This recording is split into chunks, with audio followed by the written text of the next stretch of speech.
iWRITE started in 2009 with a mission of giving kids their very first taste of success through the world of writing. I learned about the organization when I was in 6th grade and my friend Ben invited me to an author book signing event. I had no idea that the authors signing books that day were kids, and he just so happened to be one of those published authors. Back then, the organization was called iWRITE, and the publishing contest was iWRITE, short stories by kids for kids. 50 authors and illustrators got to walk the red carpet and autograph their own books. We all ate cake and ice cream and drank punch in the school's cafeteria. And I remember thinking that this is pretty cool. And after seeing it all, I knew I wanted to be one of those published kids one day. That summer, I attended one of the creative writing summer camps with the organization's founder and children's book author, Melissa Williams Murphy.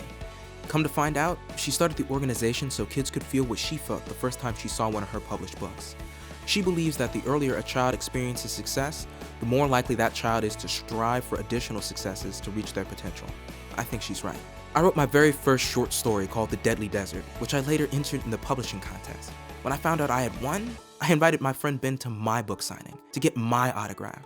And while I was there, Miss Melissa asked me to help with the raffle. That was one of my very first experiences on the mic, and I fell in love with it. This time, the event was a little different though. It got upgraded to the top floor of the Houston Public Library, which really made us feel like big shot writers. But we still had the cake and ice cream. As the years went on, the contest grew. Not only are the students from Houston involved, but kids from across Texas and the United States have entered their stories too. We've even had students from as far away as the Philippines, India, Canada, Taipei, Bhutan, Dubai, and Beijing enter their stories. Whew.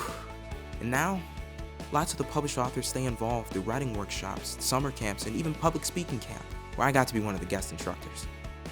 Some of iWRITE student authors volunteer to start literacy groups at their schools and launch their own projects where they become mentors. Some of us are even literacy advocates and speakers for the organization. As you can see, I'm not the only kid who grew up in this organization.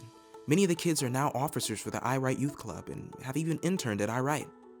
Publishing young writers has always been the heartbeat of the organization. In the same year I published my poem called Hope, the book signing grew out of the library and into a hotel ballroom. iWRITE officially changed its name to iWRITE because writing helps us share our ideas, our dreams, and our own stories. Now, full disclosure, I have to say iWRITE can't take all the credit. My mom was with me every step of the way and she's always encouraged me to try new things.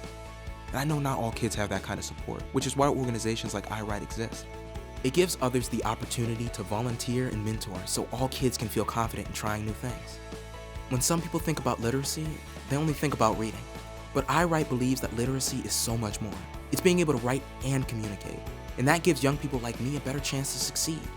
As Miss Melissa always says, literacy isn't just about education, it's about quality of life. The testing requirements in schools sometimes make it hard to have fun learning. In 2016, iWRITE decided to do something about that. It launched its very own cartoon character and mascot, I the Guy. He's the main character in a bilingual writing curriculum in English and Spanish. It's actually a writing journal, but it looks like a comic book. Elementary kids use it to learn the story writing process, and I the Guy becomes kids' favorite writing buddy. And today's the best thing ever because we get our new journal and I get to put all my favorite things about iGuy and me. I the Guy gets on kids' level and makes the creative writing process fun, while still following all the educational standards for the classroom. I think that the teachers are really excited about the program, the fact that it has given their students a voice when it comes to writing. Writing has been sort of an arduous task for the students in the past, and the I the Guy journal helps them to awaken that sense of imagination.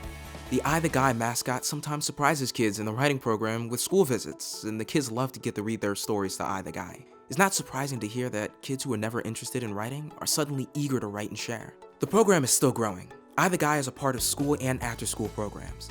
He even made his way into the Wild West and is in the curriculum used for the Texas History Summer Camps with the Bryan Museum. Many of the students who participate in these writing programs enter the publishing contest, and that contest now includes an English as a second language category. A total of 100 student authors are selected for each publication in the anthology. As iWRITE celebrates its 10th anniversary, we're seeing a beautiful array of cultures in these young writers' stories. Everyone has a story that deserves to be told, and our students have learned more about themselves and each other as they build the confidence to write and share. Thank you to everyone who's been a part of our journey for the last 10 years. We couldn't have done it without you. Thank you for volunteering your time. Thank you for your donations that make experiences like the writing workshops and anthology possible. And most of all, thank you for giving kids like me a chance to do more than we ever knew we could. I can't wait to see what's in store for the next 10 years.